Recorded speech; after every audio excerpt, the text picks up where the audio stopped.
O que acontece quando uma CEO de sucesso se disfarça e enfrenta o preconceito no seu próprio hotel de luxo? Tarde de primavera em Sevilha. O aroma doce e cítrico das laranjeiras em flor pairava no ar tépido, uma promessa da faria que se aproximava. No seu escritório minimalista em Madrid, com vista para o Paseo de la Castellana, Sofia Herrera contemplava a fotografia brilhante na sua secretária, El Refúgio del Guadalquivir. A joia da coroa da sua cadeia de hotéis boutique, El Refúgio Dourado. Paredes caiadas de branco, ferro forjado trabalhado, um pátio interior onde o murmúrio de uma fonte se misturava com o perfume dos gerânios. Um santuário de luxo discreto e hospitalidade andaluza que ela própria idealizara. Mas o seu olhar não refletia o orgulho habitual. Havia uma sombra de preocupação, uma ruga fina entre as sobrancelhas perfeitamente arqueadas. Relatórios de inconsistências no serviço, normais em qualquer negócio, mas um comentário anônimo recente deixado num formulário online perturbara profundamente. Falava de tratamento preferencial, de uma frieza subtil para com certos hóspedes que não se encaixavam no molde esperado da clientela abastada. Vago, sim, mas suficiente para acender um alarme na mente de Sofia. A sua empresa fora construída sobre o pilar de que cada hóspede era único, merecedor de um tratamento impecável, independentemente da sua aparência ou origem. Será que essa filosofia se perdera algures entre as folhas de cálculo e as reuniões de estratégia? Sofia, uma mulher elegante no início dos seus 40 anos, com traços finos e um ar de confiança tranquila, sempre acreditara ter o pulso firme no coração da sua empresa. Mas a expansão trouxera delegação, distância. Talvez tivesse ficado demasiado tempo na sua torre de marfim madrilena. Precisava de ver com os seus próprios olhos, sentir na pele a realidade do seu hotel mais emblemático. Não como Sofia Herrera, CEO, cuja visita seria anunciada com tapete vermelho e sorrisos ensaiados, mas como uma sombra, um rosto anônimo na multidão. A decisão estava tomada. Seria Luna. Uma identidade fabricada, uma mulher que encarnaria o oposto do seu mundo polido. No pequeno apartamento que mantinha em Madrid para estas ocasiões raras de necessidade de anonimato, a transformação começou. A peruca de cabelo negro, longo e ligeiramente desgrenhado, caiu sobre os seus ombros, ocultando o seu cabelo castanho claro impecavelmente cortado. Lentes de contacto escuras cobriram os seus olhos habitualmente claros. A maquilhagem foi aplicada com mão pesada, alterando subtilmente os contornos do seu rosto, conferindo-lhe um ar mais terreno, menos etéreo. Vestiu roupas que encontrara numa loja de segunda mão, uma saia comprida de padrão desbotado, uma blusa escura, um lenço colorido amarrado ao pescoço, algumas pulseiras de imitação que tilintavam ruidosamente. Olhou-se ao espelho. A mulher que a encarava era uma estranha. Não era Sofia. Era Luna.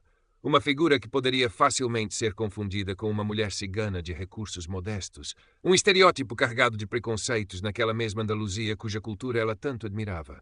Sentiu um arrepio, uma mistura de apreensão e uma determinação fria. Era desconfortável, humilhante até, mas necessário.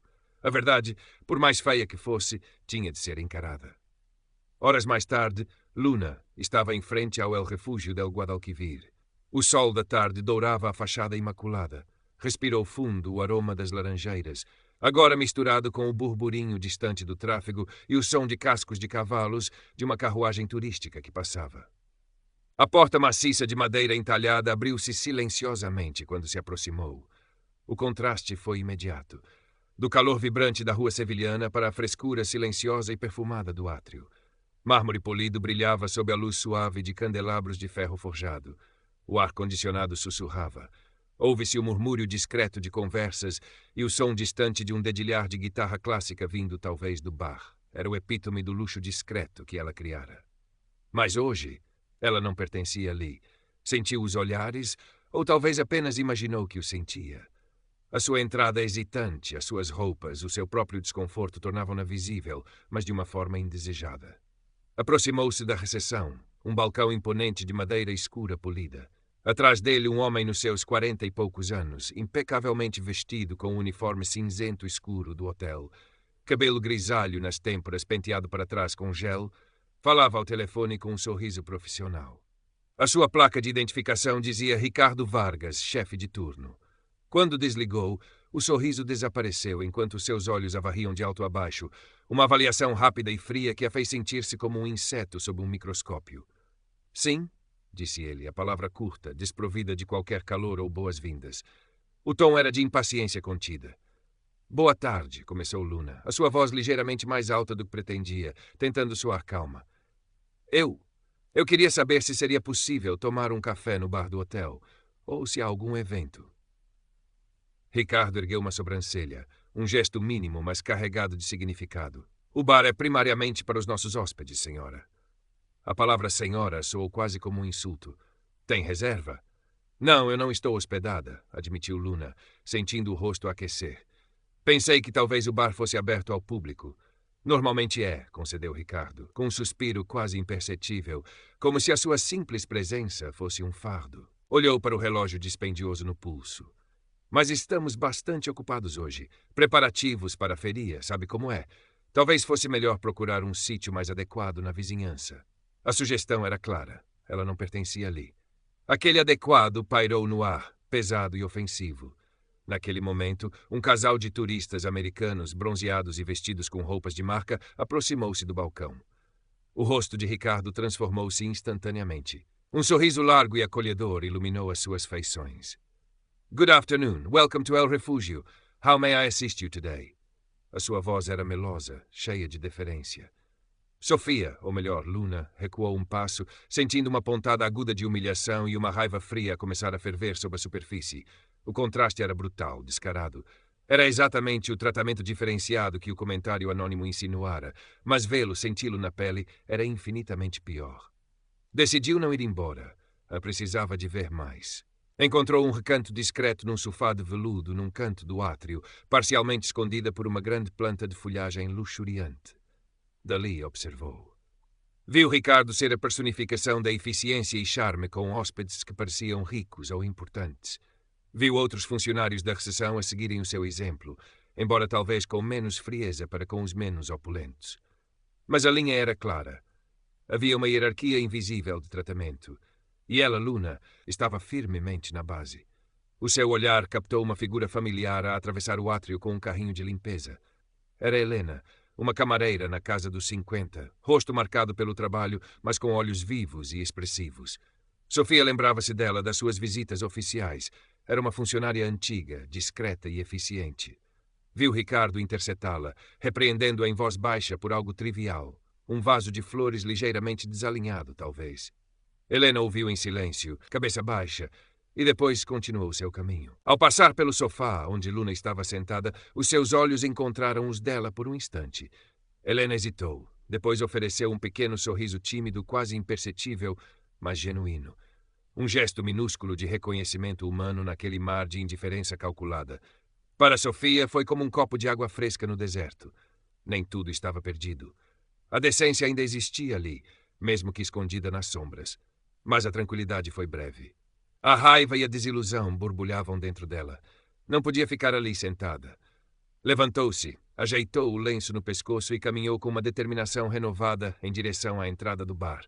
Uma porta de arco elegante de onde provinham risos abafados e o tilintar de copos. Não chegou a dar 2 passos lá dentro. Onde pensa que vai? A voz de Ricardo era um chicote frio nas suas costas.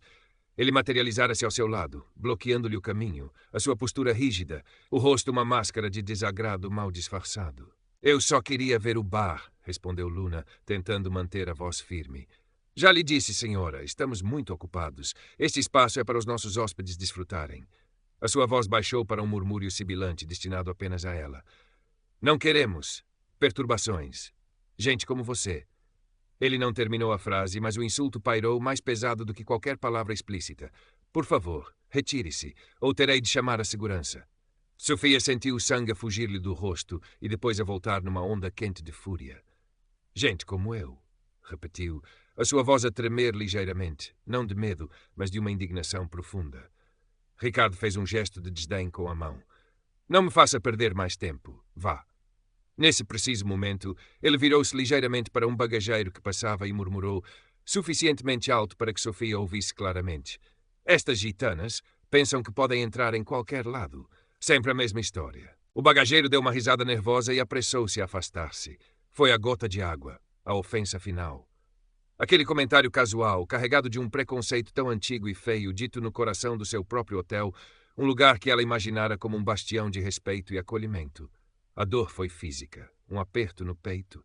A CEO dentro dela, a mulher que construíra aquele império tijolo a tijolo, gritava por justiça. Mas foi Luna, a mulher humilhada, invisível, que agiu. Respirou fundo, a raiva transformando-se numa calma gélida. Olhou Ricardo diretamente nos olhos, a sua postura subitamente ereta, desprovida da hesitação anterior. Quero falar com o gerente geral, disse ela, sua voz clara e firme, sem vestígios da suposta Luna. Agora. Ricardo pestanejou, surpreendido pela mudança no seu tom. Depois um sorriso trocista curvou-lhe os lábios. O Sr. Alonso acha mesmo que o diretor-geral tem tempo para si? O desdém era palpável. Faça o favor de sair, antes que eu perca a paciência. Mas Luna não se moveu. Em vez disso, tirou um telemóvel velho e gasto parte do disfarce da bolsa. Os dedos dela, no entanto, moveram-se com uma rapidez e precisão que não condiziam com o aparelho. Discou um número memorizado. Ricardo observava com uma mistura de irritação e divertimento condescendente. A chamada foi atendida quase imediatamente. Alonso, é a Sofia, disse ela, a sua voz agora inconfundivelmente a da CEO, calma, controlada, mas com um fio de aço. Preciso que venha ao átrio principal, imediatamente. Houve uma pausa do outro lado, provavelmente de choque e confusão. Sim, Alonso, agora. Desligou a chamada. O sorriso de Ricardo vacilou, substituído por uma expressão de incerteza. Que raio se estava a passar? Quem era aquela mulher? Momentos depois, um homem mais velho, corpulento, com cabelo grisalho e um ar ligeiramente estressado, surgiu apressadamente de um corredor lateral. Era Javier Alonso, o diretor-geral do hotel, um homem que Sofia conhecia há anos. Ele parou, olhando em redor, procurando a sua chefe. O seu olhar passou por Luna sem a reconhecer. Depois voltou, confuso. Sofia? Onde? Foi então que Luna agiu. Com um movimento rápido e deliberado, levou as mãos à cabeça e puxou a peruca preta desgrenhada, revelando o seu cabelo castanho claro, agora um pouco despenteado. Com a outra mão, pegou num lenço de papel da bolsa e começou a limpar vigorosamente a maquilhagem carregada do rosto. Os traços familiares de Sofia Herrera, a fundadora e CEO de El Refúgio Dourado, emergiram sob a máscara de Luna. O silêncio no átrio tornou-se pesado, quase palpável. Alonso arregalou os olhos, a boca a abrir-se e a fechar-se sem emitir som, o rosto a empalidecer visivelmente. Mas a transformação mais dramática foi a de Ricardo Vargas. A arrogância desapareceu como que por magia, substituída por uma onda de choque, seguida de pânico puro e depois uma palidez mortal. Ele deu um passo atrás involuntário, como se tivesse sido fisicamente atingido. Os seus olhos fixaram-se em Sofia, arregalados de horror e incredulidade. Sofia Herrera endireitou-se, ignorando os olhares curiosos de alguns hóspedes e funcionários que tinham parado para observar a cena em vulgar. O seu olhar fixou-se em Ricardo, frio e penetrante. Sr. Vargas, disse ela, a sua voz ressoando no silêncio tenso, cada sílaba carregada de uma autoridade ferida, mas inabalável. Acho que temos muito que conversar sobre o tipo de gente que é bem-vinda no meu hotel e sobre o significado de hospitalidade em El Refúgio Dourado. Virou-se para Alonso, que parecia ter envelhecido 10 anos em 10 segundos.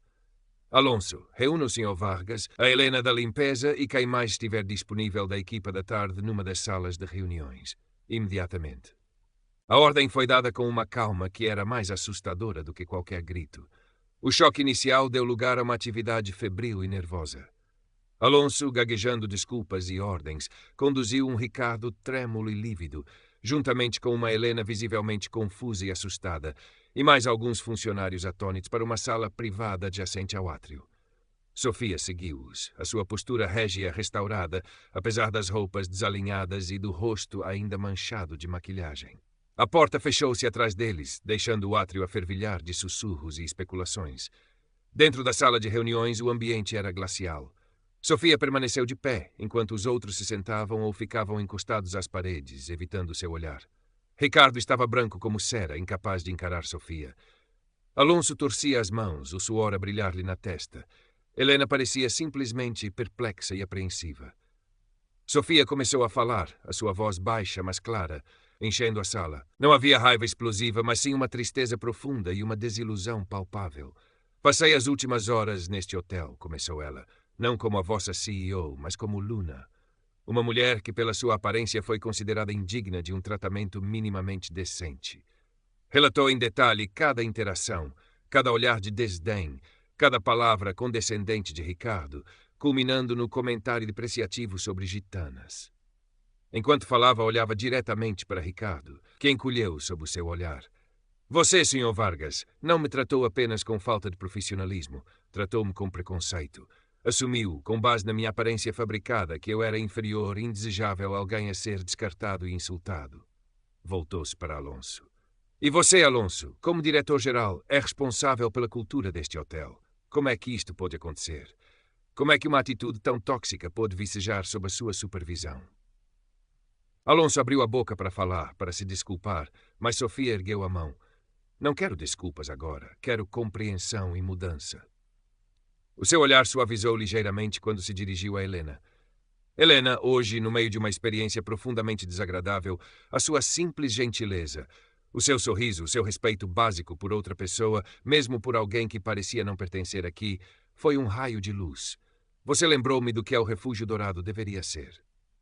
Helena corou, mas um brilho de compreensão surgiu nos seus olhos. Isto não é apenas sobre um funcionário, continuou Sofia, dirigindo-se a todos. Isto é sobre a cultura que permitimos que se instalasse, sobre os valores que afirmamos ter, mas que não praticamos consistentemente. O nome refúgio significa um lugar seguro, acolhedor. Dourado pode referir-se ao luxo, mas de que serve o ouro se o coração está manchado de preconceito? Anunciou as medidas imediatas. Senhor Vargas está suspenso das suas funções, com efeito imediato, enquanto conduzimos uma investigação completa. Serei franca, o que testemunhei hoje é extremamente grave. O destino de Ricardo parecia selado, embora ela não o dissesse explicitamente. Alonso, a sua responsabilidade é garantir que isto nunca mais aconteça. Vamos implementar em toda a cadeia programas obrigatórios e intensivos de formação em sensibilidade cultural, diversidade, inclusão e combate ao preconceito. Não será uma formalidade, será uma prioridade absoluta. Vamos rever e reforçar os nossos canais para que os funcionários e hóspedes possam denunciar comportamentos inadequados de forma segura e anónima. E eu, acrescentou, o seu olhar varrendo a sala, estarei muito mais presente e nem sempre anunciada. Terminou com uma nota mais pessoal. Eu construí esta empresa com base num sonho. O sonho de criar espaços onde as pessoas se sentissem verdadeiramente bem-vindas, valorizadas, respeitadas. Hoje, vi esse sonho ser traído, mas não vou desistir dele. Podemos e devemos ser melhores.